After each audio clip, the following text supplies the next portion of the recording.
Yee yee. Yeet yeet whoop whoop. I'm bad at Michael Jackson. Burn, burn, burn. Hey. And I bought a damn. But the so. Hey. Are you ready, kid? God damn it, we've done that bit. We already did that bit. We've done that bit. I can't hear you. We've done that bit. Oh.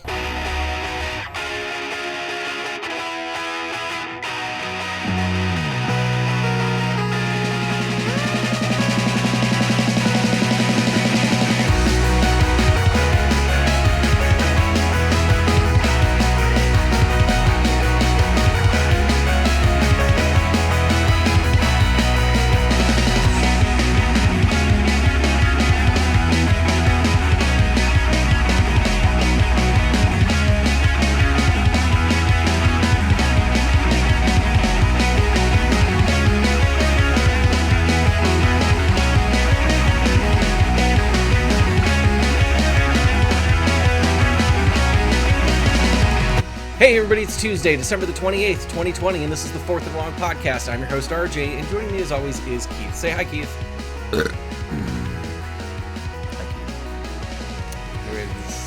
It's one of those weeks, huh? We're going to do this now. I'm sad.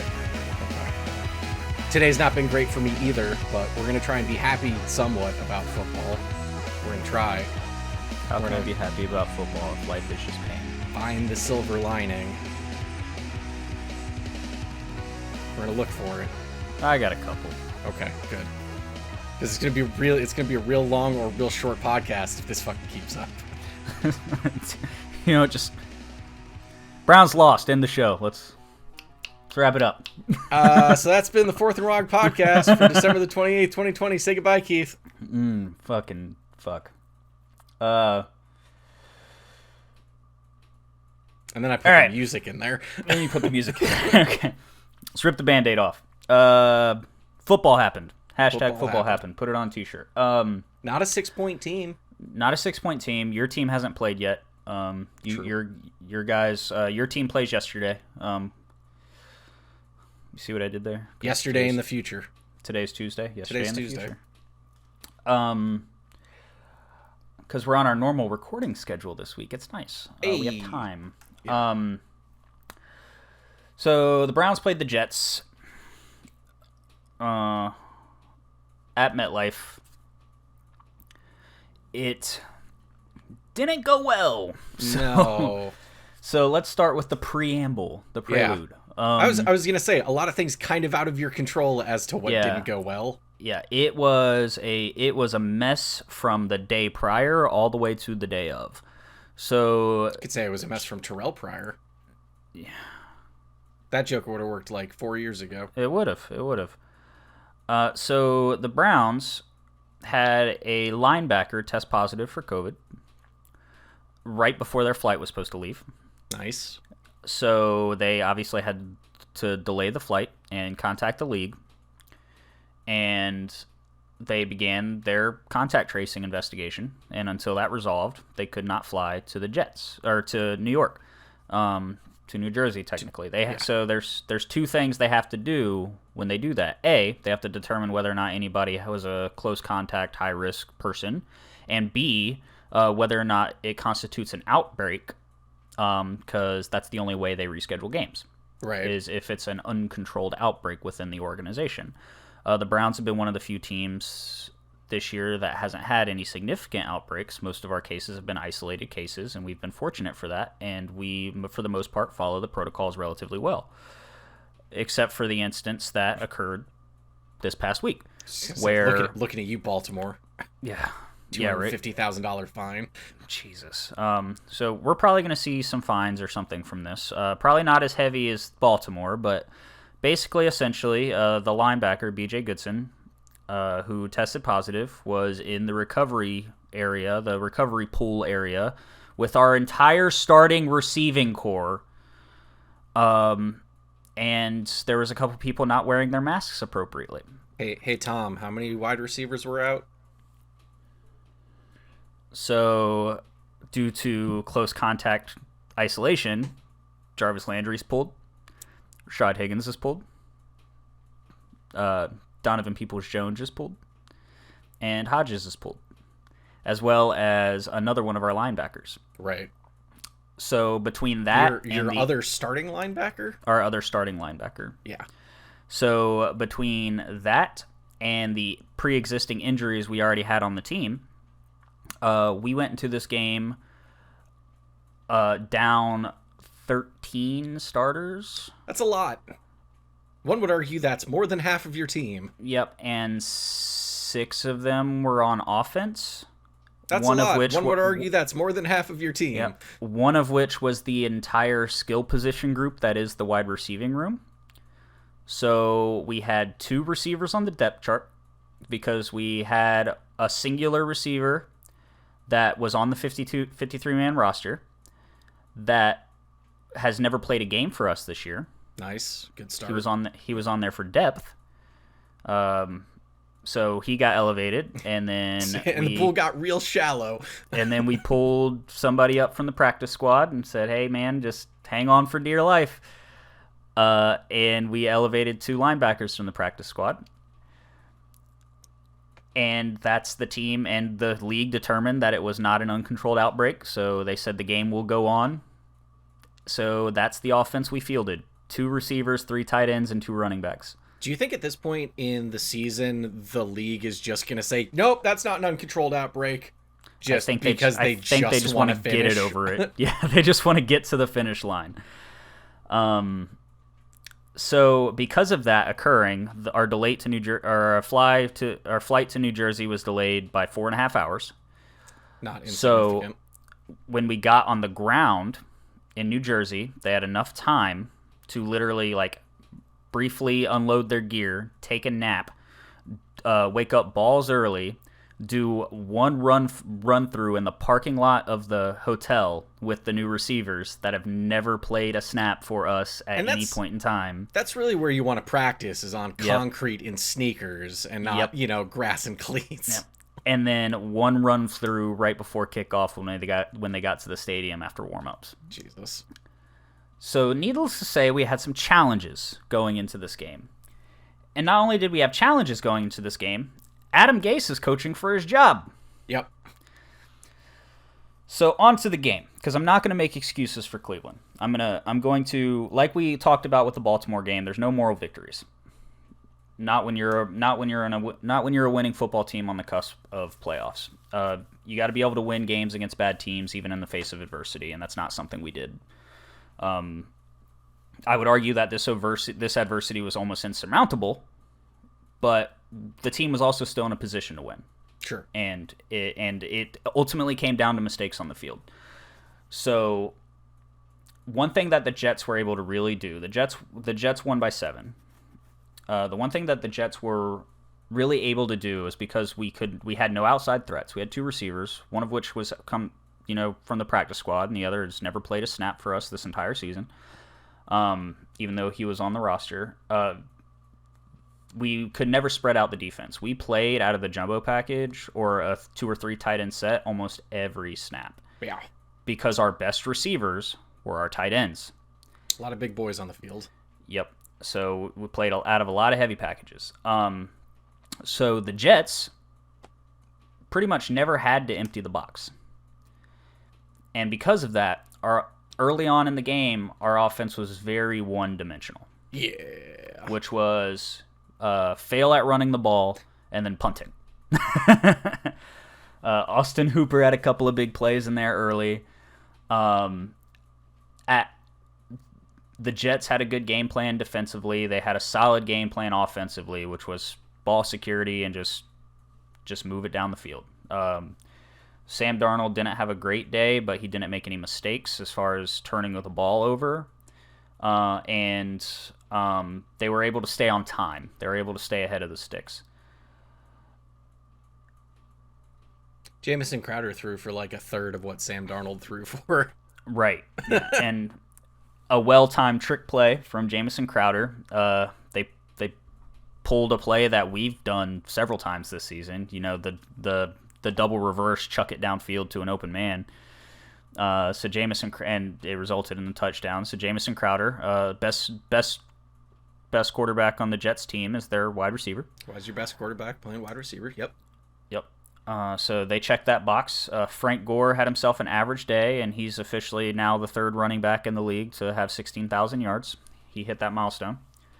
After a bajillion years in the league, he's fucking 37 and still dropping shoulders on people, so good for him. Yeah. Even with the deficit on offense, our defense still played poorly when we needed them to step up. But it's kind of the same story that, I've been talking about since the beginning of the season. We have a lot of soft spots in the zone, and Jamison Crowder's a decent receiver, and he was able to get open more often than not.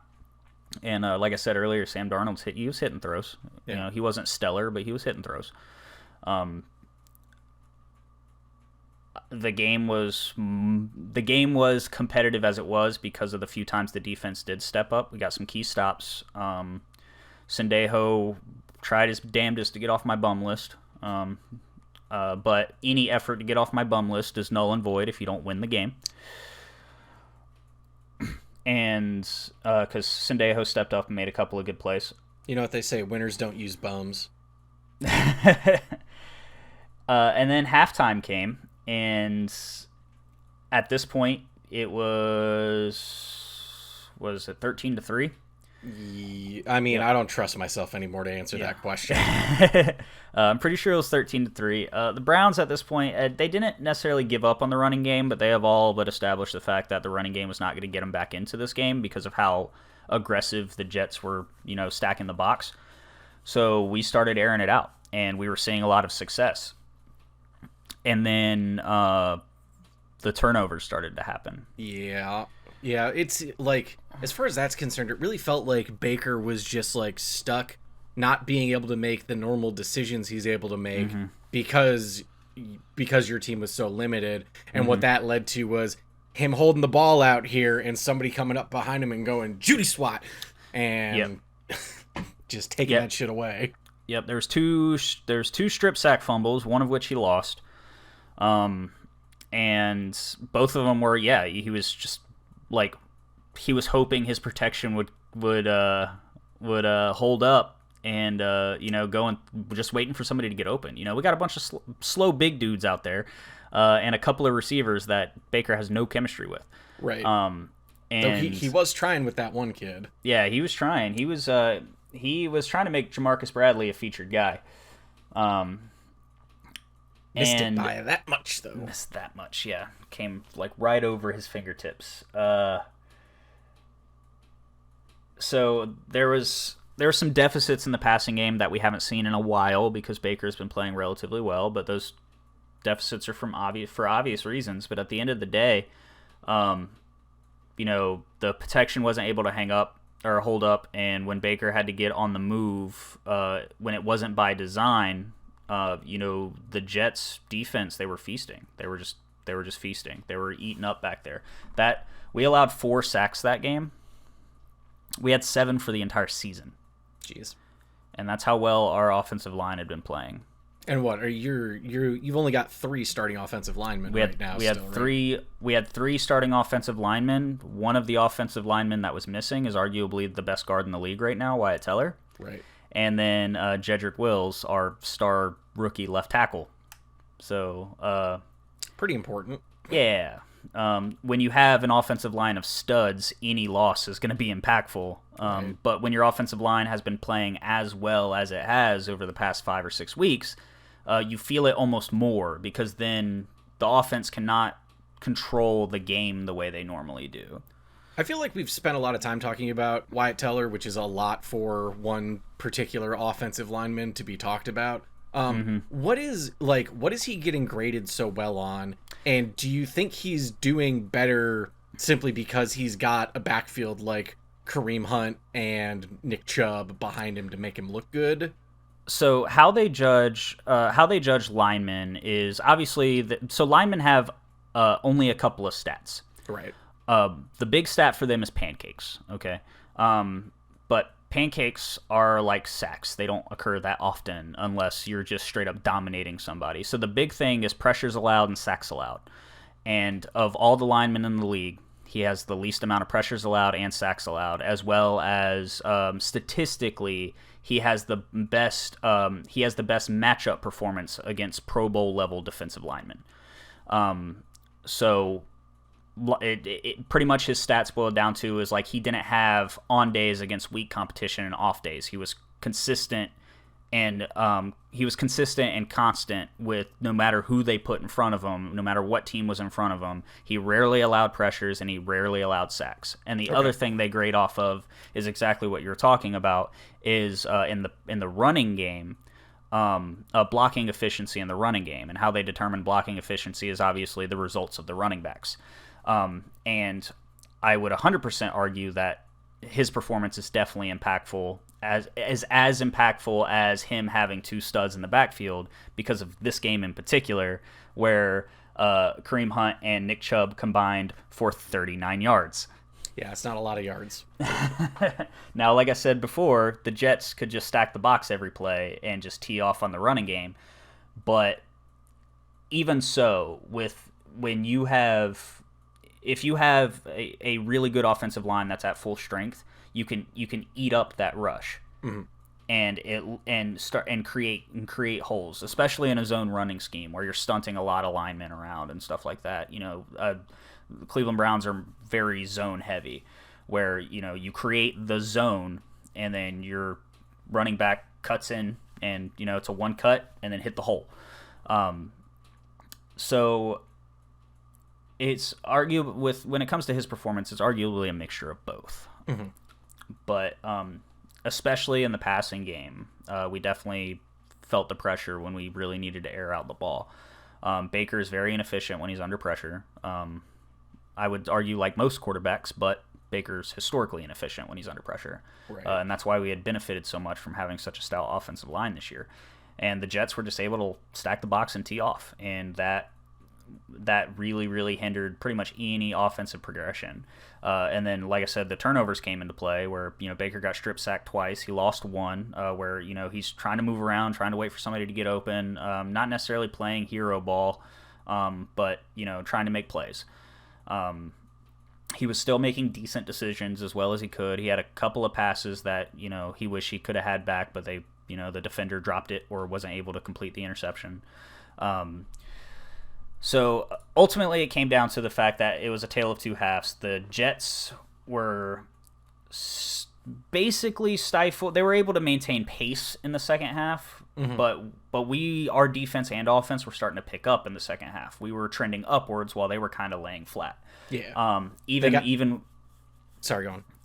Even with our turnover issues and stuff, we're starting to see some production in the passing game. We're starting to see, the young receivers that we didn't even know existed. They started making some plays. Austin Hooper had a decent day. We're getting support where we needed it. And so it basically came down to two drives. So we had an opportunity to take the lead, but the Jets punter pinned us deep. And that's when Baker Mayfield got stripped. Yep. And then the defense was able to hold, and they kicked a field goal. So it went from a 4-point game to a 7-point game. Arguably, it should have been a 6-point game because I forgot to mention Cody Parkey doinked again. He did. It's true. He should be awarded extra points for that at this, They need to track it as a stat so I can shame him about it. Yeah. But I'm not going to go through this entire season and count his doinks. But Cody Parkey, king of doinks. So, should have been a 6-point game, but it wasn't. So, we got the stop. They kicked the field goal. We got the ball back, and then we started driving. Bam. Okay, there's, only a couple minutes left on the clock. We got the 2-minute warning and a timeout. We can get down the field. We can score quick. We can tie it up, and then we can take this bitch to overtime. We get down into their red zone. It's 4th and inches. QB sneak. Baker Mayfield comes forward. And they strip the ball out. And then Kareem Hunt recovers it and actually makes it past the line to gain. But because it was inside of 2 minutes. Because it was a fumble inside of 2 minutes and on 4th down, the only player that can advance the ball after a fumble is the one that fumbled the ball. So they had to spot it where the fumble occurred, where Kareem Hunt recovered it, which was like 2 inches short. So we turned the ball over on downs. Jets kneel it out to take an ugly win for both teams. So, I know this isn't what happened, but in theory, if Kareem were to recover it and Baker were somehow up and available, could he, like, lateral it to Baker, and then Baker can advance it? As soon as somebody that isn't the fumbler recovers it, it's a dead play. Gotcha. Okay. Yeah. So... I'm pretty sure I knew that, but, for the folks at home that are listening. Yeah, for the folks at home. That was for them, not for you. Yeah. No. You're smart. You're big brain. Yeah. Big smooth brain. Yeah. So, we lost. We lost an ugly game that we should have won despite the, glaring deficits and adversity that we faced. There's no moral victories. And Baker Mayfield said it the best in his post-game interview. One person got the opportunity to ask him right off the rip for, hey, how did you feel about losing all of your receivers and stuff? And he was like, I'm going to answer everybody's questions about this at once. It sucks. I would like to have seen them out there, but there are no excuses. We lost. They had a good game plan. We had the opportunity to win and score, and we didn't. Mm-hmm. I got to hold on to the fucking ball. This was a very winnable game. Yeah. I think had your offense gotten up to where it was at halftime from the beginning of the game, you'd have been all right. Yeah, we would have been fine. It's just that, by the time you got your asses in gear, you were down 17 points. Yeah, so it was on the road, in an empty stadium, but still on the road. On the road after a late flight, lack of sleep. Right. Hardly any run through. No offensive playmakers in their passing game. All these things. No excuses. Right. Sure. But there is a silver lining. We discussed the silver lining before the show started. Everybody else, except for the Ravens that needed to lose, lost. Well, that's good. And by that, I mean the Colts and the Titans. Well, yeah, I mean, the Dolphins didn't lose, but we'll get to that. Well, that's what I'm saying. Everybody that I need to lose because we have tiebreakers over them. Oh, okay, fair enough. Colts and the Titans. So the Ravens with a win knocked Miami out of the playoffs. Did they? Yep, Miami's out. Huh. Because Baltimore's 10 is a 10-win team right now. Last I saw, Miami was still the 7th seed. I could be wrong. It was Miami at 7. I want to say Indy at 6. You guys at 5. Playoffs. And then Tennessee, us. Oh, no, the Colts are out. Yeah. Okay. Yeah. So, yeah, it's right now, because of our tiebreaker with the Colts, because they lost and we lost, they got pushed out. Because Titans still have the tiebreaker over the Colts, so the Titans stay the division leader. The Colts are out of the playoffs, so your wild card teams are Miami at 5, Baltimore at 6, Cleveland at 7. So if we were to go to the playoffs right now, we would play Pittsburgh. Guys would play. Yes. Did you say Cleveland was 7? Yes. So you'd play us, would you not? No, you guys are still 3rd because Steelers won. Oh well, because we haven't had our game yet. Yeah, because you haven't had your game yet. Like Gotcha. I said, if it started right now. Gotcha. If it started after tonight, because what likely is going to happen, then yes. If it started after tonight, we'd play you guys. Because y'all are going to beat the Patriots. Probably. And if you don't... It's in New England. Well, then we can Sudoku together. Yeah. So, yeah, we... Chiefs would have a bye. We'd play the Steelers. Bills would play the Ravens, and Miami would play the Titans. Silver lining is because the Colts lost, we don't have to beat the Steelers to stay in, but we need help. Right. Mainly, you need us to beat Miami next week. You guys have to beat Miami. Baltimore has to win, contrary to popular belief, because Baltimore plays the Bengals. It's ultimately inconsequential But for some reason, they have to win or tie. They just can't lose. Because if they lose, it would push them down a spot. But if we were to lose and then the Colts were to win, but Baltimore wins or loses, then everything gets shuffled and we get bumped out to the 8th. Somebody call Kornacki. Yeah. So basically, bottom line is, if we lose, the Colts have to lose and we're okay. Yeah. Basically, that's how it comes down. Problem is, the Colts play the fucking Jaguars next week. Oh, the Jags have got nothing to lose.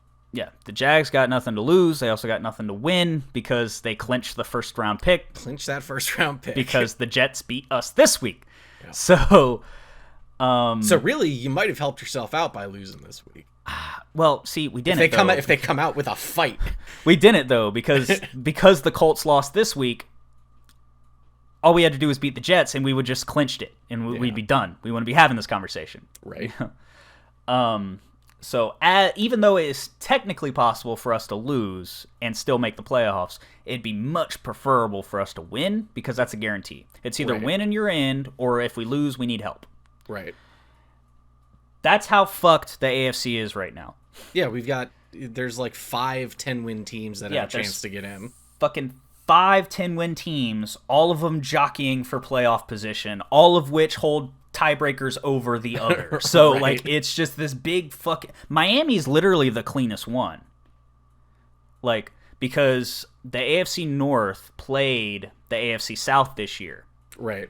So it just so happens that there's 2 teams in the AFC North that are trying to get wild card spots, and there's 2 teams in the AFC South that are jockeying for both their division championship and the last wild card slot. And then Miami, out of nowhere, who has the cleanest because they haven't played us at all. Right. Your division hasn't played us at all.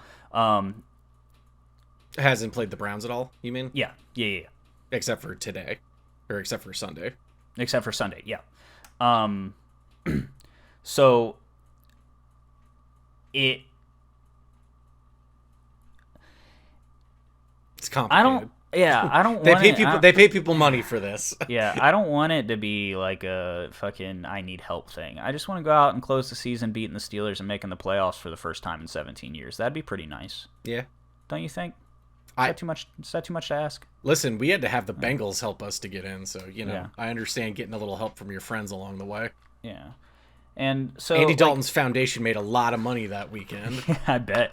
I mean, if the Jaguars, if we lose, the Jaguars stand to make a lot of money if they beat the Colts. I'm just saying. There's a lot of Cleveland fans that would love to be Jaguars fans for a day. Yeah. So the real question is whether or not the NFL is going to clear our receivers to play the Steelers. Yeah. Because it's only close contact tracing, it mostly comes down to consecutive negative testing. But there is still a limited time frame for which has to be adhered to. We're not going to get BJ back because he actually tested positive. Because he popped, yeah. Yeah. But we can manage. We cannot play the Steelers with this offense. No, not that defense. Not that defense. As off and on as the Steelers have been over the past couple of weeks, they put it together against the Colts. They are still a good team. We cannot go into this game half-cocked with the playoffs on the line. Yeah. And we certainly cannot rely on the Jags beating the Colts in order to stay in the playoffs if we happen to drop the series to the Steelers. I also refuse to end one of the best seasons in Cleveland Browns history over the past 20 years on 2 losses to the Steelers and 2 losses to Baltimore. This is something I cannot accept. My body will not allow it. Gotta win that division, man. Yeah. And that's the other thing, too. Well, and that's the other thing, too. The Colts fucked me. Because if the Colts were beating the Steelers, and I know we're jumping ahead, but we'll go ahead and get it out of the way. Sure. The Colts were beating... Hey, here's the Bills' coverage. Stephon Diggs needs 103 yards to lead the league. He can totally do that against the Patriots. Hey. There's your Bills coverage for this week. Let's get it. So the Colts were winning, and we were in the middle of our comeback drive. Yeah. And then the Colts lost. Yeah. And it was just like, what the you know fuck? what? You dickheads. Yeah. It's not as important for us to win this game anymore. I would still prefer it. Yeah. But because the Colts lost, we could have clinched. But as long as the Colts were winning, we couldn't clinch. But this Sunday would have been for the AFC North Championship. Right. Not just a playoff spot. Right. Which is a huge swing. Yeah. So if the Colts would have lost this week, like if we would have beat the Jets and the Colts beat the Steelers, with the Colts loss, we would have gotten a wild card spot. And with a win against the Steelers, we would have won the fucking division with the last game of the season. Yep. That would have been some storybook ass shit. But obviously that didn't happen. The Colts fucked me. The Jets fucked me. This game is probably going to be the game that lets Adam Gase keep his job. And that's just as upsetting. And if we don't beat the Steelers, we got to rely on help. Do you really think it saves him his job? Because, I mean, really, he beat a team with one arm tied behind their fucking back. The Jets ownership is dumb. Well, okay. They let him keep his job up till now. That's all you got to say. So yeah, it's we're going into this week in a tough spot, and it sucks, kind of bumming me out. But I guess my only other bit of Bills coverage, since we're kind of like in that middle ground, is if you needed a Josh Allen jersey, you should have been like me and got it when he was a fucking rookie and had some goddamn respect. A little bit of confidence. Because now they're all expensive and shit. Because these motherfuckers are sold out. Yeah. So, I have one more question. Sure. Which is unfortunately like sort of a negative probing question, but do you think Baker has overthrow issues? Because I feel like there were several times where he would like throw it at Hooper or a couple of your other receivers, and it was just that 8 inches off or whatever, but like just enough. Yeah, no, this is something that Baker struggled with since his rookie year. And we're talking like short crossing routes and stuff. Yeah, Baker has a very similar problem that Josh Allen does, did, but like turned down to like a less noticeable degree, because like Josh Allen's overthrows were like. Well, yeah, Josh was also trying to play hero ball and like had the highest deep throwing like percentage of percent of throws in the league. Baker Mayfield has a very strong arm, and he has unorthodox mechanics, and he keeps his left foot. He almost pigeon toes his left foot, and it's all drive from the back foot and hip. Instead of opening that foot up to open up his hips, he drives through his ankle, pushing off with his back foot. So he has a long stride, but that allows his throwing motion to be shorter, and he can deliver the ball flat. The only problem with that is his windup's a little long, and because he does throw those routes flat, he has to be more precise with his height. Yeah. Instead of putting a little more touch on it and allowing the receiver time to make the adjustment, he tries to hit him in their face, and you got to get your hands up fast enough, which is fine when you're doing timing patterns and stuff. But occasionally it does yield results. Like if it's thrown slightly out of their radius, there is no adjustment. The ball's gone by the time they've made the adjustment because it's just straight and up. Yeah. And the other thing about Baker that we haven't talked about on the show is there was actually one thing that he did over the offseason, as well as with the limited access he had to the quarterback coach and the head coach during camp this year. It was very similar to what Josh Allen was going through during the offseason and stuff, where there was adjustments to his mechanics to compensate. And one of those adjustments was his drop. If you notice this year, Baker Mayfield's drop, both in his drop from the shotgun, is substantially shorter than it used to be because he's playing with the opposite foot forward. Right. Yes, I've heard about this. Yeah. This foot change. Yeah, he's not having to take an extra step during his drop back to get his rear foot behind him, which has yielded good results, especially in timing patterns from the shotgun, because his 2-step drop is now just as short as anybody else's. Right. But it's also helped him out with his 5 and 7 foot drop. Kyler Murray's 2-step drop might be a little bit shorter. Well, yeah, but that's a principle of biology, not technique.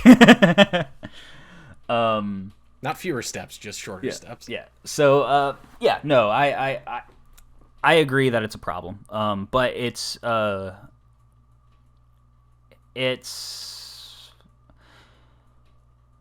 more of an inconvenience, not a detriment, Okay. I feel like anyways, because there are times where we've seen where it's just like, Baker, you got to hit that throw, especially in the red zone. Yeah. But then like we turn around and score anyway on that drive, so it's like it didn't hurt the team, but it would have been nice to get that throw 2 plays ago and just go ahead and get the touchdown out of the way. To quote Josh Allen, how many times we got to score? Right. So I'm still, there's still positivity. I think the Steelers are very beatable if we get our receivers back. Yeah. I think that's viable, but yeah, I mean, if you've got Minkah Fitzpatrick out there like locking up your fucking 4th string, or 5th string, I guess, wide receiver, it's not gonna be so hot. Yeah, we're gonna have a bad time. Really, you guys should have just took Myles Garrett and just had him play both sides of the ball.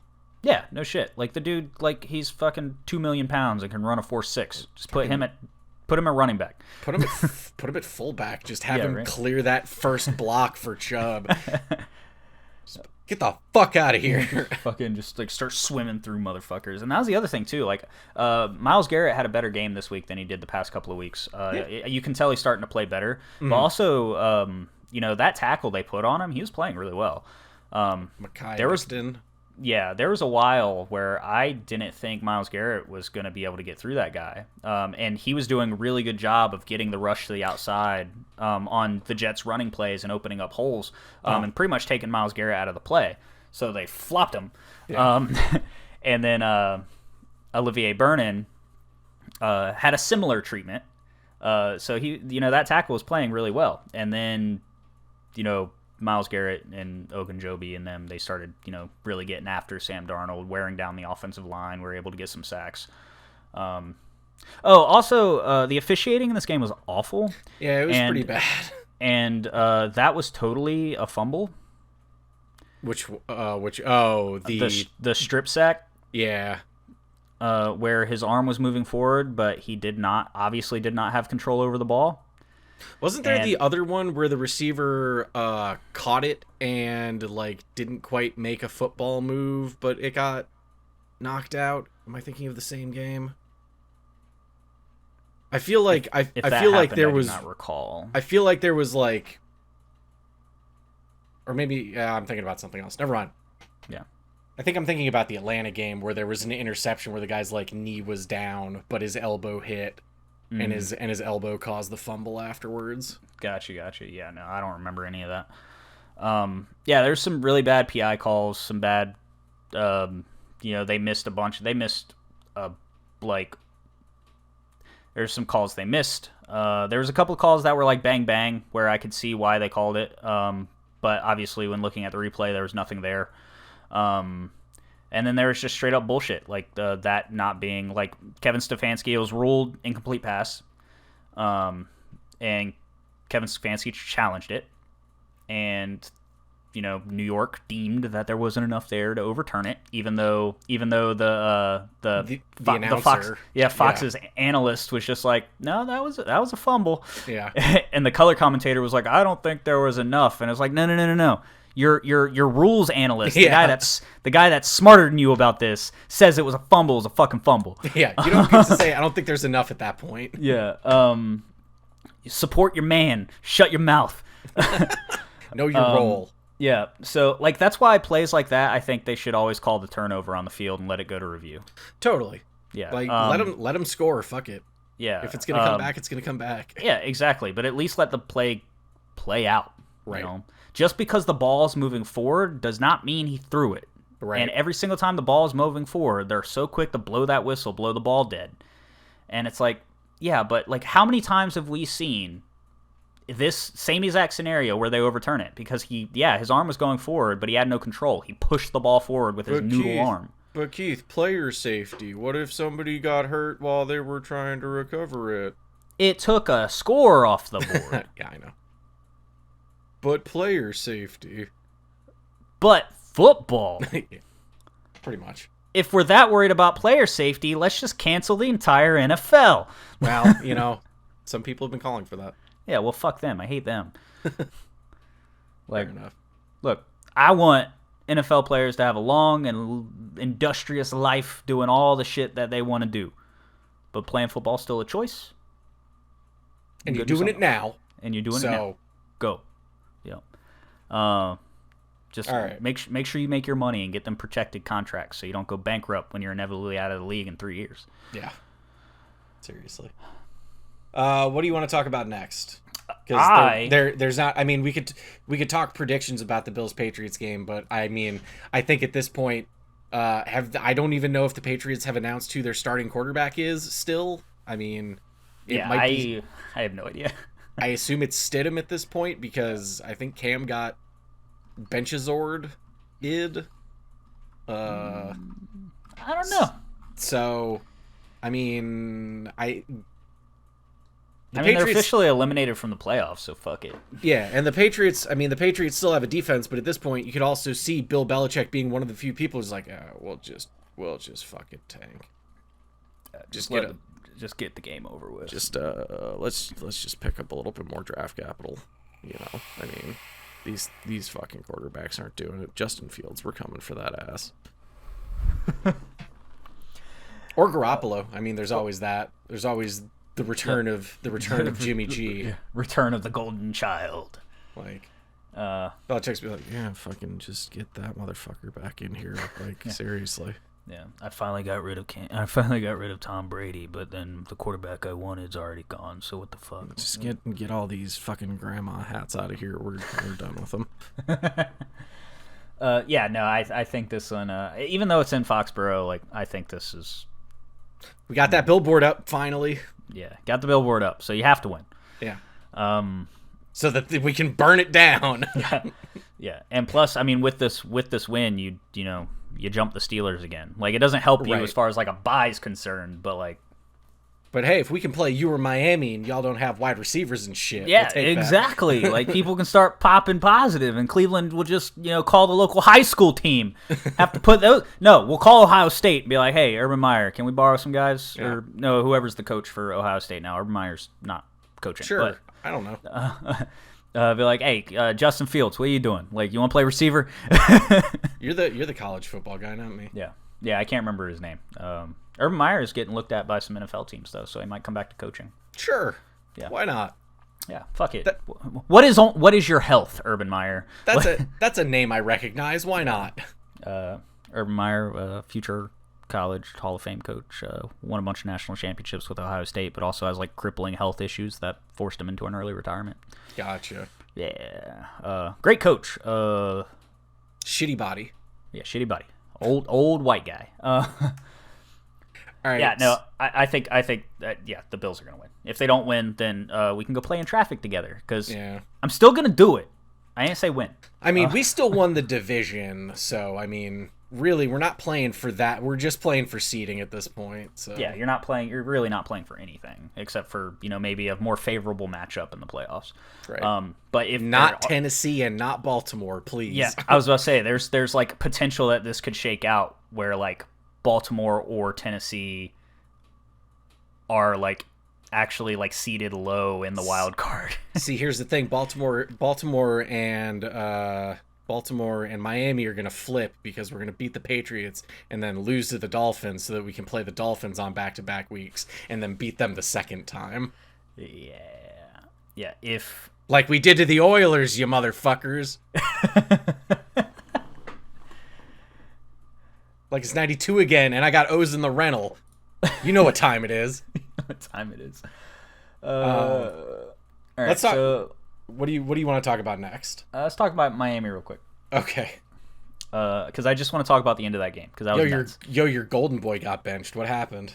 Well, it's a strategy. Okay. They get him out there. They let him run the offense a little bit, but when they need some magic, they put in Fitzmagic. I like how Tua went 17 for 22, but Fitzpatrick with half the passes threw for double the yards. Mm-hmm. Yeah, efficient but not effective. So we just flipped the script and put in the effective but not efficient guy. Accurate. Accurate. And then he almost gets his head pulled off as he completes a fucking throw in cover 2.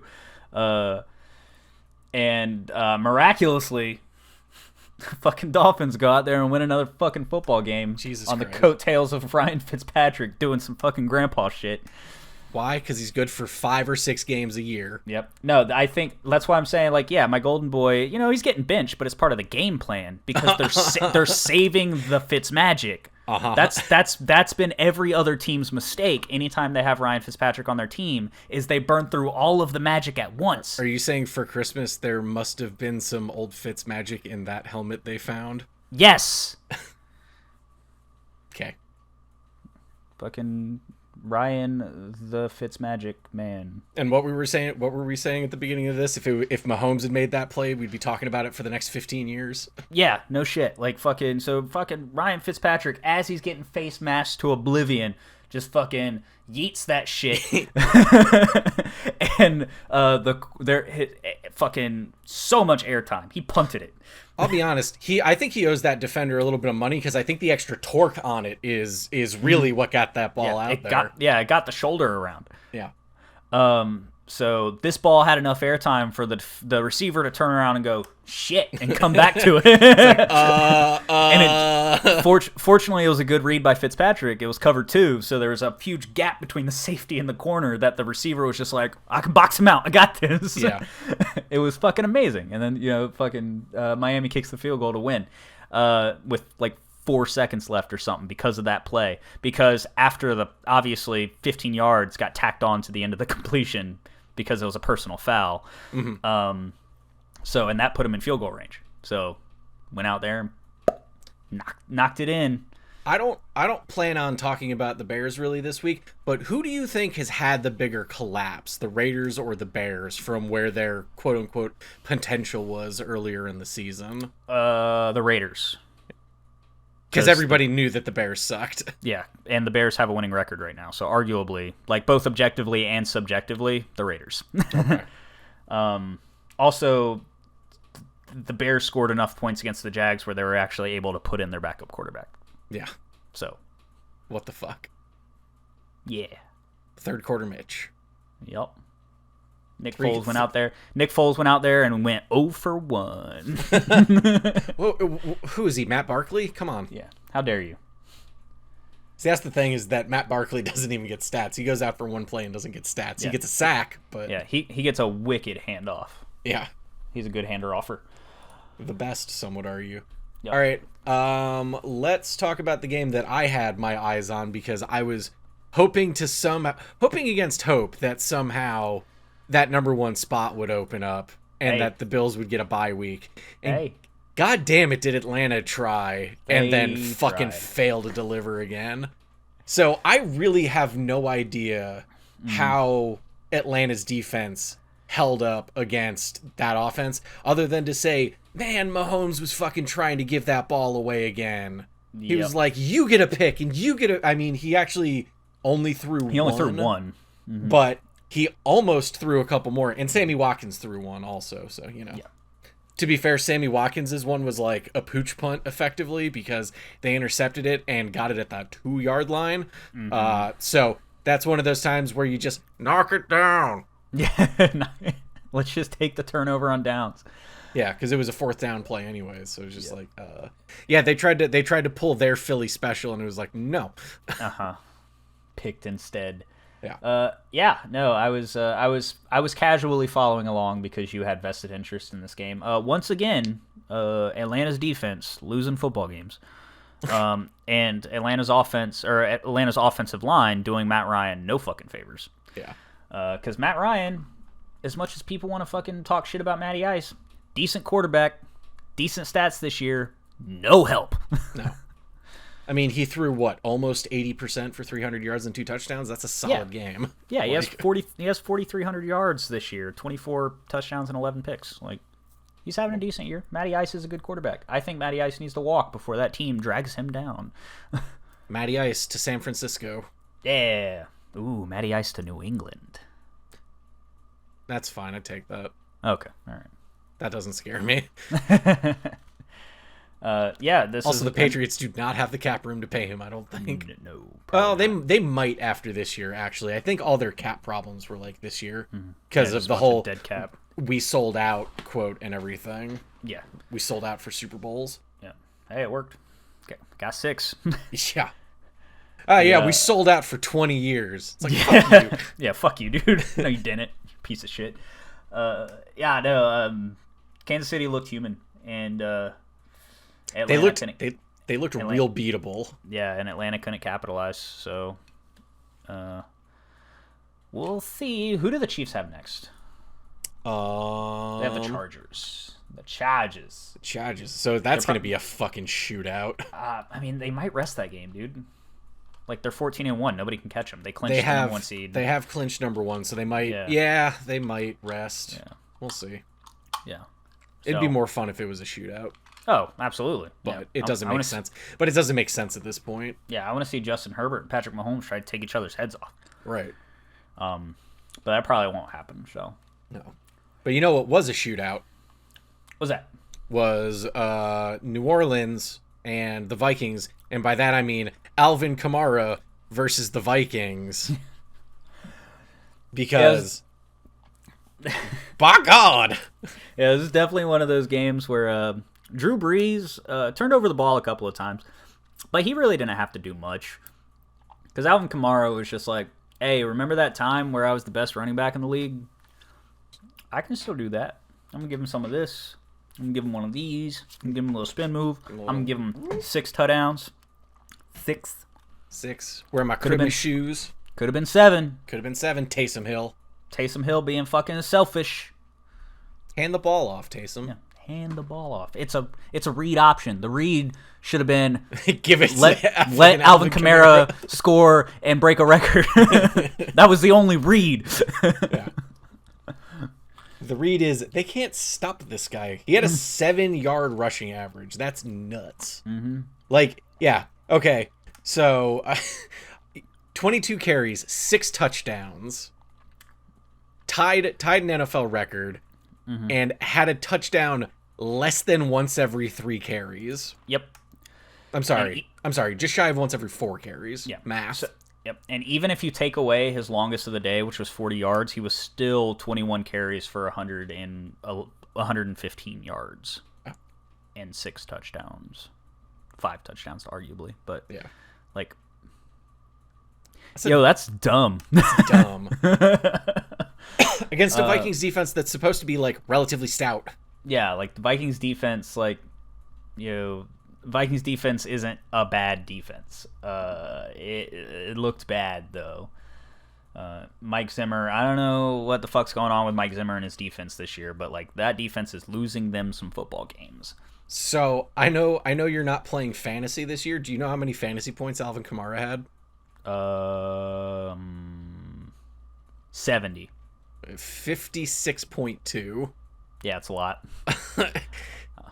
Yeah. Yeah. Most fantasy leagues are in the playoffs right now, so it's like whoever got Alvin Kamara, congratulations on your free one. Like, good job on your win. Yeah, congratulations, you're going to the Super Bowl. Yeah. But yeah, that's about all I've got to speak to it. The Saints win the NFC South with that. Yep. So the Vikings continue to be a place that Stephon Diggs is happy to be out of. Yep. Yep. And I don't know. I guess. Yeah, that's all I got. To number 1 in the NFC. Number 1. The Green Bay Packers. Yeah. They beat the Tennessee Titans 40-14. I was going to say beat is maybe an understatement. Future MVP winner Aaron Rodgers. Nah. Close, but nah. Josh has still got 2 weeks. 2 weeks. Aaron Rodgers got 44 touchdowns and 5 picks. Josh Allen's got like 36 combined touchdowns. That's not 44. Listen, we coming for that ass. We gonna get there. But yeah, I was happy to see this because fuck Tennessee. I don't like them. Yeah, because they beat you. Well, one, because they beat us, and two, because the Music City Miracle, and I hold a grudge. I mean, I would too. You gotta let it go eventually, though. You weren't even born. I absolutely was. That was like 99. That was the last time we made the playoffs. You were barely born. I was 10. I still Yeah, remember that's barely the game. born. Okay. You've lived 2/3 of a life since then. It's true. Okay, Derrick Henry did get going more than I thought he did. I thought they shut him down a little bit more. Apparently Ryan Tannehill with the wild scrambles and no passing yards. And then Aaron Rodgers being like, yo, I live in this shit. Yep. I'm going to throw for 80% and 4 touchdowns. You can have this one interception. It's fine. Yeah. He literally threw, like, one interception at this point in the season for him is nothing, because that's literally 20% of the interceptions he's thrown the entire fucking year. Right.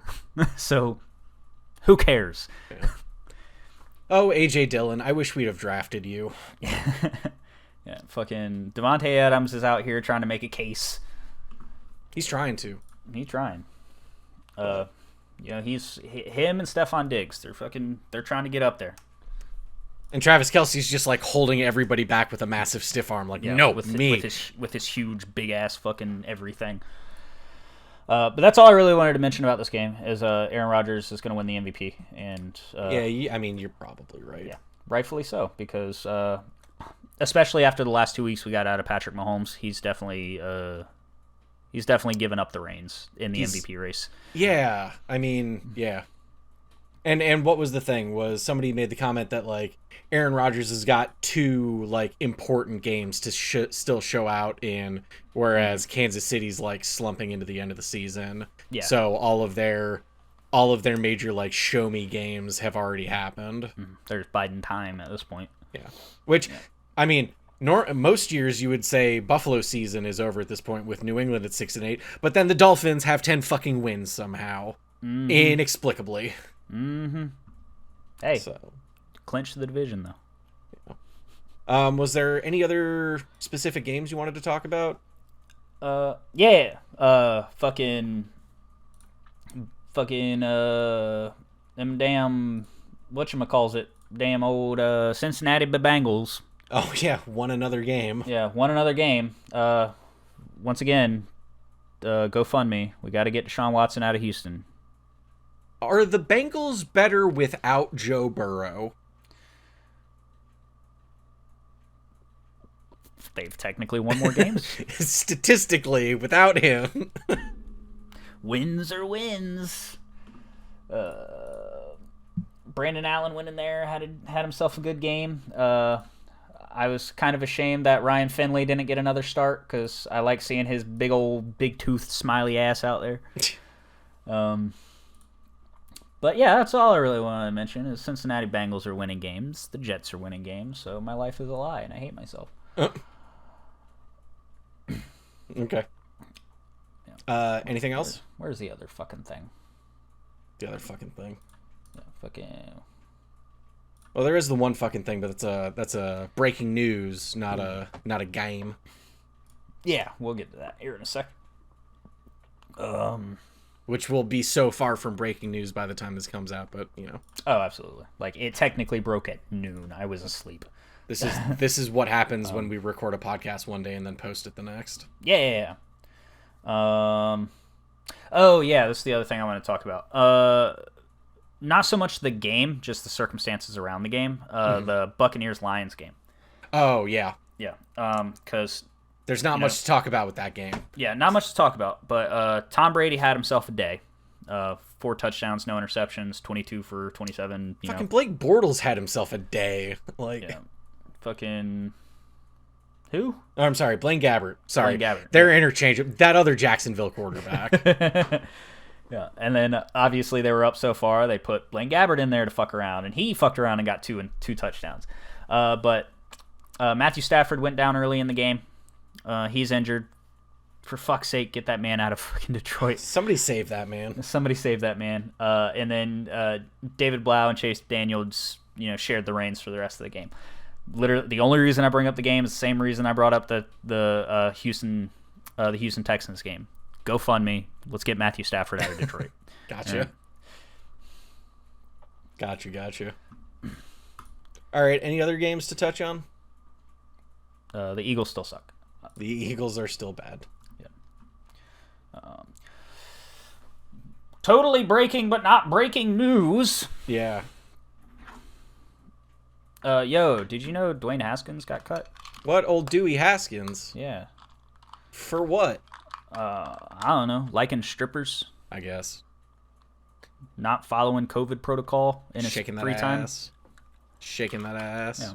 Making it rain at his girlfriend's birthday party is evidently where this occurred. Just, dog, you're already so... Well, I guess they're not out of the playoffs, but it's like... Dog, you got like 2 more weeks of football because you're not making it past that first round. Yep. Just wait. Just wait. That's all you gotta do, man. The strippers in January are not that much better or worse looking than the strippers in December. Just wait. I don't have any experience in that realm, but I'll take your word for it. I mean, I don't either. That's why I'm able to say it with such confidence. Yeah, so Ron Rivera met with Haskins, and pretty much he was just like, I think it would benefit both of us if we just not do this anymore. He's like, I'm beating cancer, you're not beating anything. Yeah. Like, if we win next week, like, we clinch the division. So, like, I don't really want you here for that. Yeah. Go clean up your life and get signed as a backup somewhere else. Yeah. Is essentially what he was told. God, where does Dwayne Haskins end up at this point? Carolina. Okay, sure. I'm just spitballing. Just spitballing. Yeah. Big athletic dude. Some mid-tier team is what you're saying, basically. Yeah. Like, somebody that has cap space but not a lot of faith in the free agency market, so they just pick up somebody with experience just to get them through. Oh, you mean the Patriots? Yeah, because there's a quarterback this year in the draft that is probably going to be worth anything. Right. Like, maybe Justin Fields, something will come out of him, but, Trevor Lawrence is the guy. So, yeah, I mean, that sucks. But the leadership and coaching staff there isn't the leadership and coaching staff that drafted him. No, they obviously far from it. They obviously didn't have a lot of faith in him at the beginning of the season. He has been playing poorly. He was abysmal this past week. Just bad reads, bad football. Obviously, super underprepared. And you got Alex Smith sitting right there. Yeah, and Alex Smith is sitting there chomping at the bit, waiting to come back from injury. And really take over the team again. So it's either going to be Taylor Heineke or Alex Smith going this weekend, if Alex Smith can come back. What's up with Kyle Allen or that other Allen? Kyle Allen. I have not heard that name in ages. I don't even know if he still plays for Washington. Let's see. What are you doing, Kyle Allen? Where are you at? Yeah, he still plays for Washington. He's there. Okay. I mean, I know Riverboat Ron brought him with him when he came over from Carolina, so yeah, you'd think he'd have some amount of confidence in the guy. Yeah. Mm-hmm. Or not, whatever. Fuck my opinion. Yeah. Well, I mean, he got a couple of games this year. Mm-hmm. He started 4 games and was okay in those games, so who knows? He might get a nod later. Maybe he's hurt too. I don't know. It's possible. I have not been following Washington. Yeah, I don't pay attention to Washington football unless it comes across the news desk, which is just my regular desk. So yeah, he's gonna. I mean, Dwayne Haskins is gonna get picked up, right? Like, this isn't quite. I mean, did Josh Rosen get picked up? Yeah. Did he really get picked up though? I mean, he's on a roster. He's getting paid. I guess. Yeah. I don't think we're quite in like Jamarcus Russell territories of like completely unmotivated bust. Also, Jamarcus Russell was like a number 1 overall pick, so sure, yeah. So he'll get picked up somewhere. Speaking of Josh Rosen, he plays for the 49ers now, right? I do. Yeah. Did you know that his Twitter profile is like the background is the Dolphins, but says he was drafted by Arizona while still listing that he's a quarterback for whatever other Tampa fucking Bay. team he was. Yeah. Like, his whole thing's a fucking mess. His poor Twitter. God damn. Hey, they'll get it right eventually. Yeah, by deleting it. Yeah, oh, fair enough. Fucking head cashier at your local Piggly Wiggly. I don't think he'll fall that far. He's got rich parents still. He'll be all right. No, I mean, that was kind of the thing we always said about Josh Rosen. That was kind of the thing before going into the draft is like, how motivated is he to actually play football? He has a fallback. Yeah. You know, he's coming from rich parents and doesn't really seem like he wants to succeed at the pro level in the NFL. Like he seems like the kind of guy who should have stopped playing, fucking football after homecoming, in high school. Or just used it to get his degree in college and just say, I mean, he went to UCLA. He went to a good school, like just use it to get his degree and then move on with his fucking life, Yeah. But, the NFL's allure of money is, it's like you can get a degree and potentially make 6 figures years down the line, or you can get drafted and make 7 figures now. Remember when Josh Rosen said there were 9 mistakes made ahead of him? Yeah. It was how old at that age? It was the 9 mistakes were the 9 poor assessments of the players in front of him. They were all on him. Yeah. And I think part of that statement was to show the league that he's serious about being competitive in the NFL. Oh, there were 9 mistakes in front of me. Except then he immediately backpedaled and was like, "Well, I guess I meant 3." Yeah, because he was just talking about the other quarterbacks. But right. Yeah. Well, it's the same thing when who tweeted recently about some cornerback tweeted about that recently, and he was just like something along the lines of, I remember the names of everybody drafted ahead of me. And I think it was Minka Fitzpatrick or somebody retweeted it, and he was like, yo dog, it was 3. Yeah. Not a long list, homie. You were still one of the highest corners drafted that year in one of the lowest rounds drafted positions in the league. Yeah. So relax, pump your brakes. It's not that big of a deal. Now, if you're nobody knows what they're doing with the draft. We're all guessing. Yeah. I knew what we were doing. Drafting this guy right here. Mm-hmm. Yeah. It looked real good for you that first year. No, it did not. Thus the side eye of. Oh. All right. Do we have anything else we want to go over? What do we got? I don't have anything. I don't know shit. Okay. Well, with that... breaking news! Oh, shit. Andy Reid has confirmed he is resting starters against Chargers. Oh, well, there you go. Cool. So, fuck it. There goes that game. Yeah. Chad Henne. He suggested Chad Henne as well as other second stringers are going to be starting. So Patrick Mahomes going to take that pine. Not surprising. Yeah. Whatever. Well, all right. I just need the Colts to lose. It's true. Hey, Jags, you've never done anything for me. God damn. This hasn't worked out for us so far. Hey, it worked out when... It worked out with Cincinnati. I guess it worked out for you. Yeah, the Bengals beat the Steelers, so... Yeah. Look, sometimes you need a little help from your not friends, okay? That's true. Jacksonville is in the same state as Miami, and Miami gave us Jarvis Landry, so in some weird, it's a triangle of, Jacksonville... 6 degrees of Kevin Bacon. Yeah, we tight, right? Yeah. Beat the Colts. Do it. Give us some fucking breathing room, for fuck's sake. I need to breathe. I need to breathe. Because I swear to fuck, if this turns out like 2007, winning record, eliminated from the playoffs because of fucking tiebreakers, I will lose my fucking mind, okay? Can't wait. I will lose it.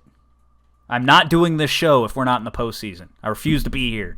I refuse to listen to you talk about your football and me not have anything to say. I'm not doing it. I hate it. This used to be a partnership. This was a team. Both of our teams never made the playoffs. If they did, they only made it through the first game. We were just mutually upset in the postseason. Not this year. The Bills are going to win the Super Bowl. Hey. Stamp it here first. And with that, I believe this wraps up this week's episode of the Fourth and Wrong podcast for December 28th, 2020. Thanks for listening. I forgot to say it last week, but, we love you. You got it. Yeah. You Say make goodbye, up for Keith. it. Goodbye, Keith. Heart. That's a shitty heart. That's what my heart actually looks like.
Support your local Vermont state trooper.